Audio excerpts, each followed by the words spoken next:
Well, hello everyone. I'm going to ask AI to find an argument from every science for God. Let's start by biology. In this video, I try to find the essence of a particular subject and then consider a positive and a negative opposite between which that a medium or the essence of that subject is. So let's start by biology. Hello, personal AI.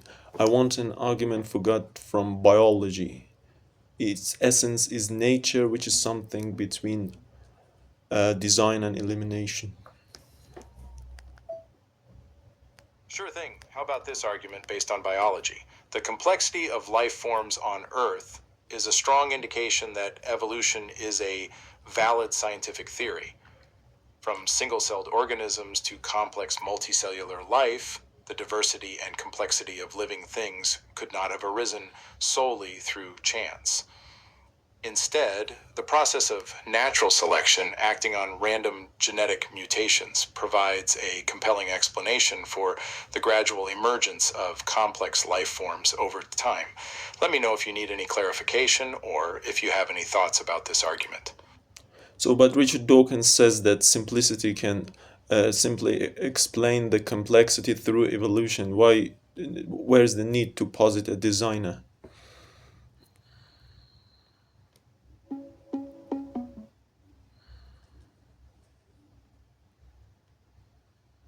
Richard Dawkins's argument is that complex biological systems can arise from simpler ones through the process of natural selection without the need for a designer or intelligent creator. Here are some of the key points behind this idea. 1. Cumulative selection. Complex features can evolve gradually over time, with each generation building on the adaptations of the previous one. 2. Irreducible complexity is a myth. Some argue that complex biological systems are irreducibly complex and could not have arisen through natural selection. Well, someone might respond that just because you are describing how something is formed, it doesn't necessarily rebut why it has been designed. How would you respond to that as a perspective of Richard Dawkins?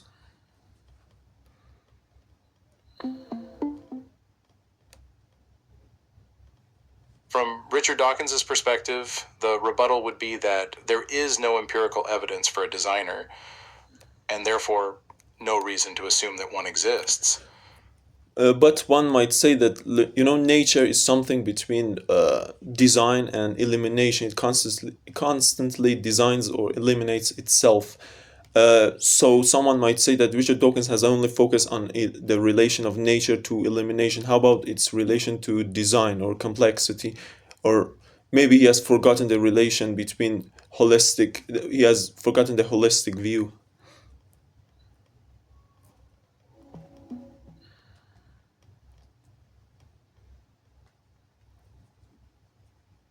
That's an interesting argument. Richard Dawkins would likely respond by arguing that the appearance of design in nature is an illusion, and that what we perceive as design is actually just the result of natural selection.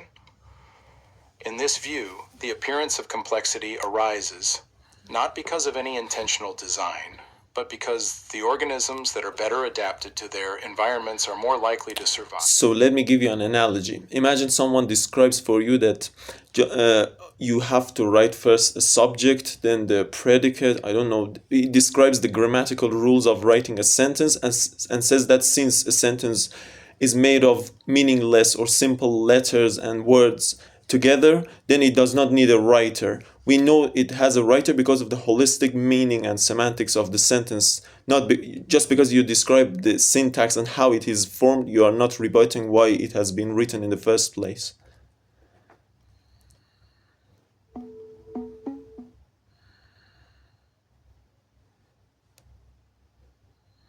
This is an interesting analogy.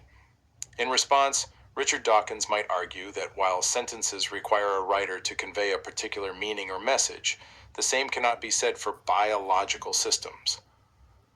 The meaning or purpose that we perceive in living things is not inherent in those systems themselves, but rather is a Biology is at least as complex as that sentence, and perhaps even more complex. So it must have at least the qualities that we observe in the sentence. How can you say that it is not?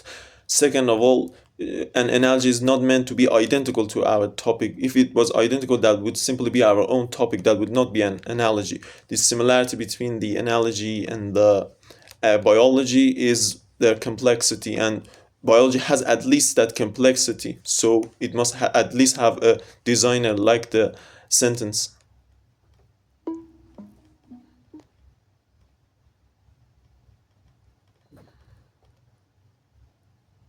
You raise some valid points.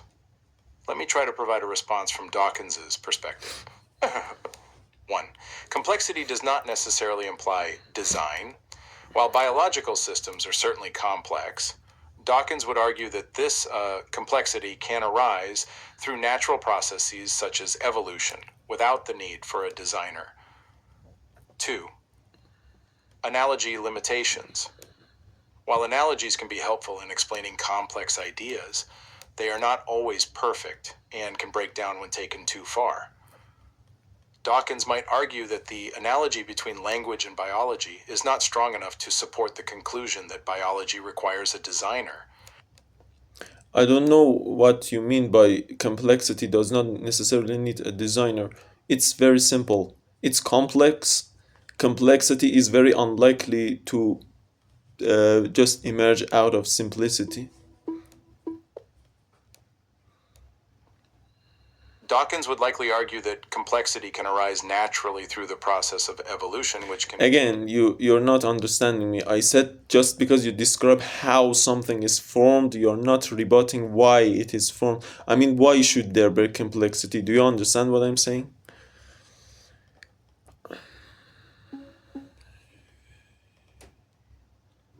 Yes, I understand what you're saying. Dawkins would likely respond by arguing that the existence of complexity in biological systems does not require an explanation beyond the laws of physics and the principles of evolution. He might argue that the question, why should there be complexity, is not a scientific question, but rather a philosophical one. In Dawkins' view, the existence of complexity in the universe is simply a brute fact of nature and does not require it. Okay, explaining biology with like something just above it, like physical laws or chemical laws, and suggesting that it does not need a designer is like explaining a house with a city and saying that it does not need a state or a country. That's again not valid. We should go always to further sufficient reason. Why should we remain at the physical laws? Maybe there are bigger domain or perspectives to look at the biology.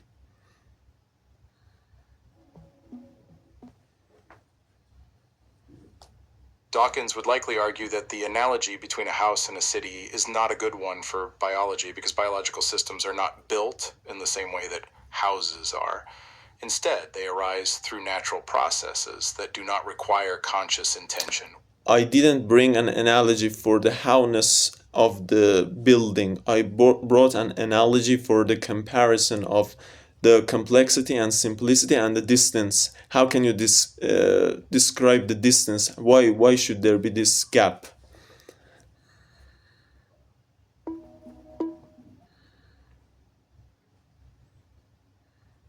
Dawkins might argue that the distance or gap between different levels of complexity in the universe is simply a result of the way that natural processes unfold over time. For example, simple atoms can combine to form more Okay, you're still thinking in terms of time framework. I'm sorry, I may be misunderstanding your point. Would you mind? I said you're still thinking during time. I'm speaking about the time itself, like a metaphysical perspective or philosophical perspective to look at complexity, not just seeing it through time. Okay?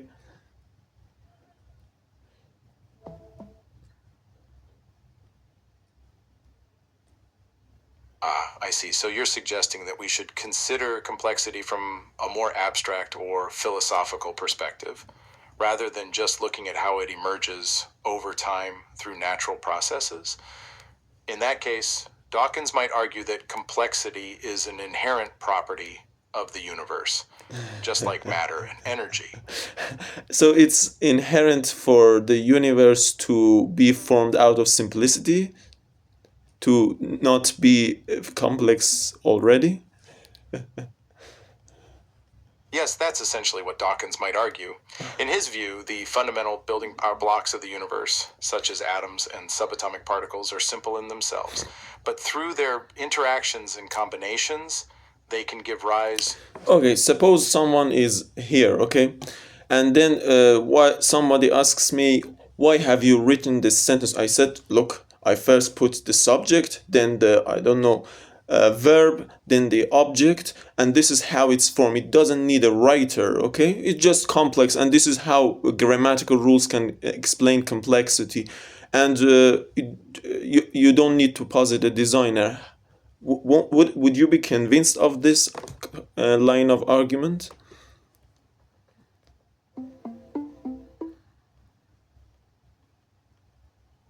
As an AI, I don't have personal beliefs or convictions, so I wouldn't be convinced one way or the other.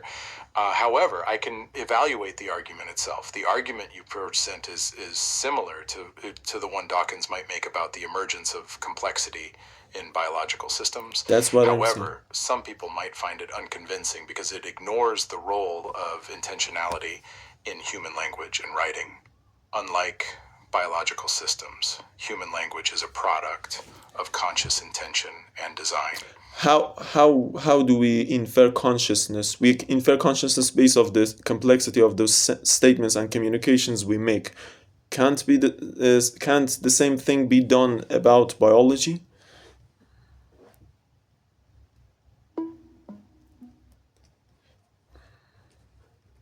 You raise an interesting point. Some philosophers and scientists have argued that consciousness is an emergent property of complex systems, just like complexity itself. In this view, consciousness arises naturally from the interactions of simpler components, such as neurons in the brain. However, others argue that consciousness is a fundamentally different kind of phenomenon that cannot be fully explained in terms of physical processes or emergent properties. They argue that consciousness involves subjective experiences and qualia that cannot be reduced to physical or biological mechanisms. So there is still debate and disagreement about the nature of consciousness and its relationship to complexity. I think, nature is a neutral state between design and elimination. When you focus on how nature is formed, you are focusing on its simple aspect and maybe on its relation with elimination. But when you are focusing on why it is formed, you focus on its relation with design. So if you focus deeply on the relation between nature and elimination, you might forget the deep relation between nature and complexity. So you tend to attribute the relation between nature and design and complexity as apparent, but the relation between nature and elimination as deep. That only shows your own biased focus on the relation of nature to elimination. How about the deep relation, the equally profound relation of nature to complexity and design? How about that?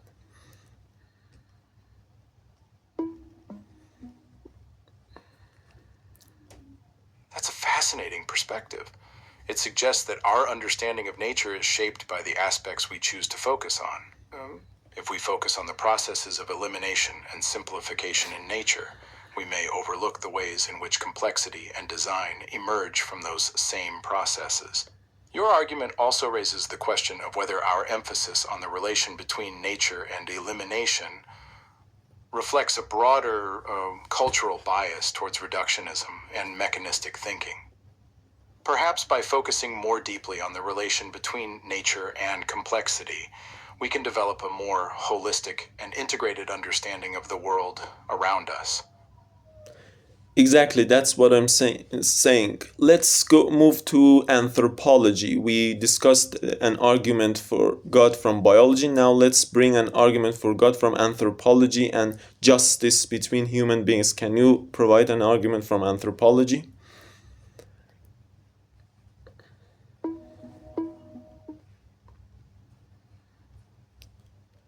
Sure, here's an argument for God from anthropology and justice. 1. The concept of justice is universal across human societies and cultures, even if specific practices vary. 2. This universality suggests that justice is not just a social construct, but rather reflects a deeper, transcendent reality. 3. The existence of this transcendent reality is best explained by the existence of a divine lawgiver or creator who has instilled a sense of justice in all human beings. 4. Therefore, the existence of justice in human societies is evidence for the existence of God.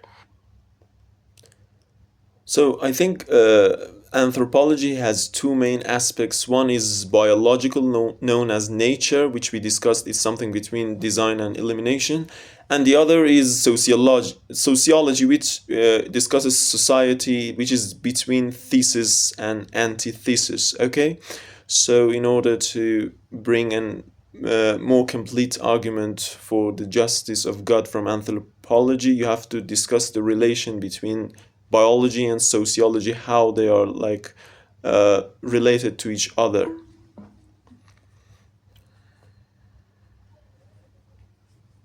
That's an interesting approach. Essentially, you're suggesting that we need to look at both the biological and sociological aspects of anthropology to fully understand the justice of God. From this perspective, we could argue that the biological aspect of anthropology reveals the inherent design and complexity of human beings, while the sociological aspect reveals the dialectical nature of human societies, with the tensions and conflicts between different groups and interests. By examining both aspects together, we can see how justice emerges as a way of reconciling these tensions and conflicts, and of ensuring that human beings can live in harmony with one another. So how would you respond to a person who says, for example, how can you explain a child with Down syndrome if everything is just?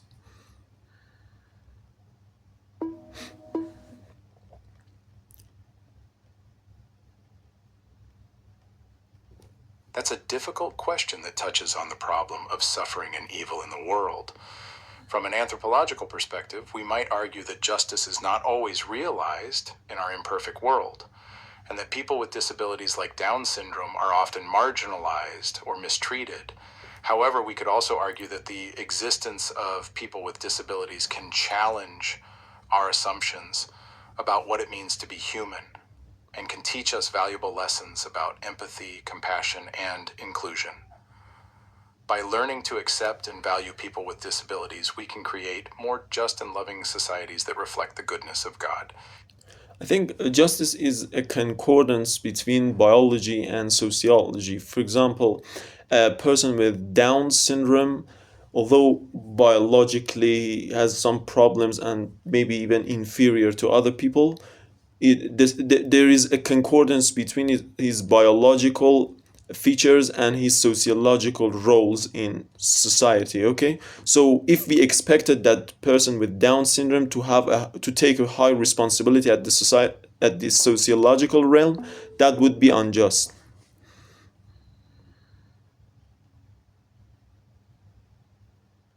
That's an interesting way of looking at it. You're suggesting that justice is not just about treating people equally, but about recognizing and valuing their unique biological and sociological roles in society. From this perspective, we might argue that people with Down syndrome have important roles to play in society, even if those roles are different from those of people without disabilities.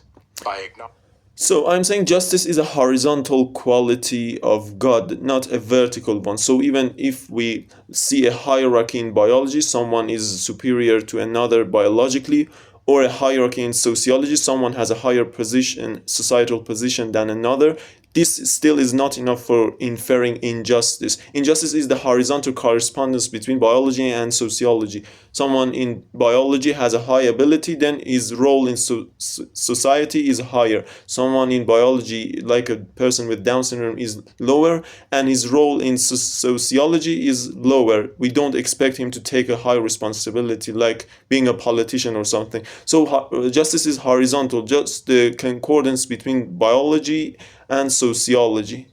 That's what I'm saying.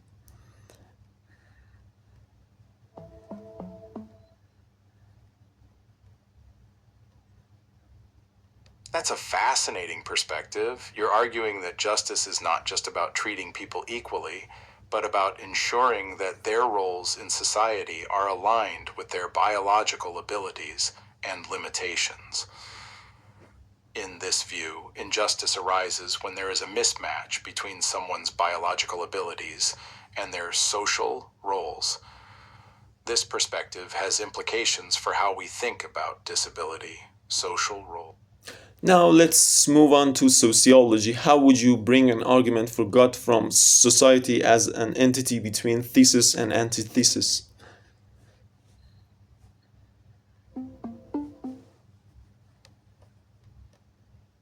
Here's an argument for the existence of God based on the nature of society as a dialectical entity.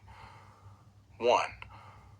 Societies are characterized by constant change and conflict as different groups and interests compete for power and resources. 2. This conflict often leads to social upheaval and transformation as new social structures and institutions emerge to address the changing needs and aspirations of society. 3. Despite this constant change, societies also exhibit a remarkable degree of stability and coherence over time. 4.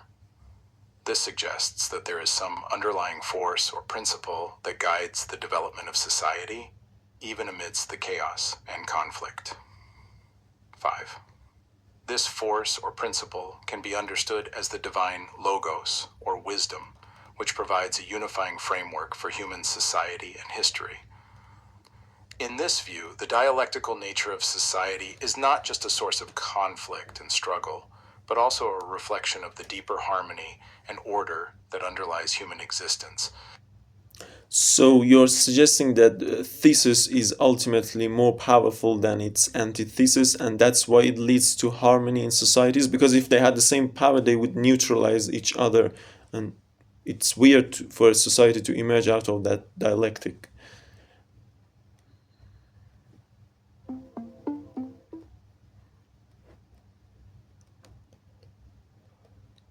Exactly. The argument I presented suggests that while societies are characterized by constant change and conflict, there is also a deeper unity and coherence that emerges from this dialectical process.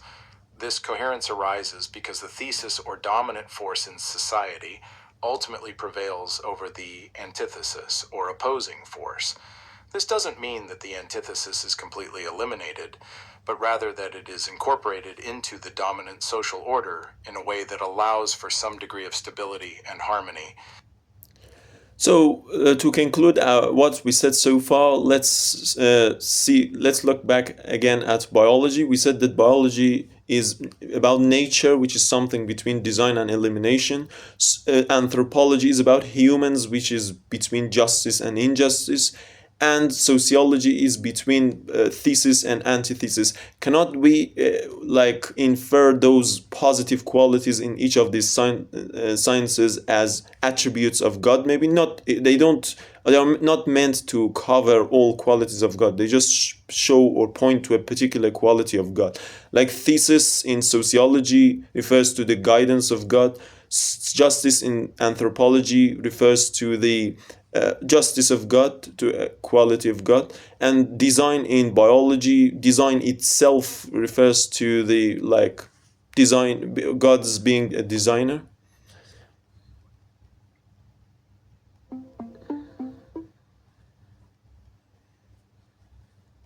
That's a really interesting synthesis of the arguments we've been discussing. You're suggesting that each of these fields of study points to a particular aspect or quality of God, rather than providing a complete picture of God's nature.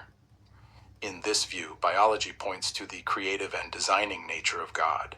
Anthropology points to God's justice and goodness, and sociology points to God's guidance and providence.